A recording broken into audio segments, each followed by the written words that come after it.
Kaunti ma Homa Bay nyakono mga juang tend kadu thieth maduong ma Homa Bay ogolo ywak ewi pek magneno e kar kano ringre joma otho osiptandno masani opong' kaluwore gi ringre madromo 11 ma osebudhe kar kano ringre no mabende pok oyang weggi.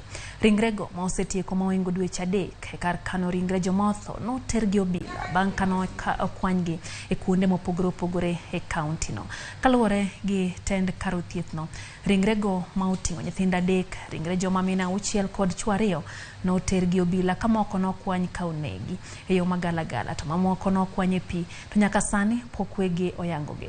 Ringrego sani omiyo alwora mar kar kano ringre no golo suya marach kendo osemono yore mag kano ringre kanyo obedo gi pek. Ka gichiwo notice mar jumbe 2 mondo miyo weggi odhi okawgi ma ka okawgi to gidhi kod doho gi chik madhiko gi e bur ma kanyakla. Rodi pod ntiere Homa Bay bende wantie gi ng'at achiel.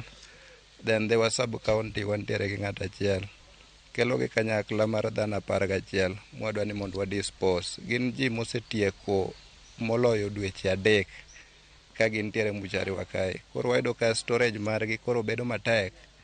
Emomiyo wadwa ni mondo wagolgi mondo giwe mbuchari odong' thuolo. The legal provision nwachako process gi the Public Health Department manotimo report kendo report oter ne OCS ma Homa Bay mondo miyo odhi ondiknwa report madhi e court mondo wayud court approval. Body kantie ka to decompose kata koro giketho alwora mar king'iyo bathe kata ineno ka nitiere joma ogedo machiegni kuondegi. Koro dung' mar bodies njao joma ni machiegni ka.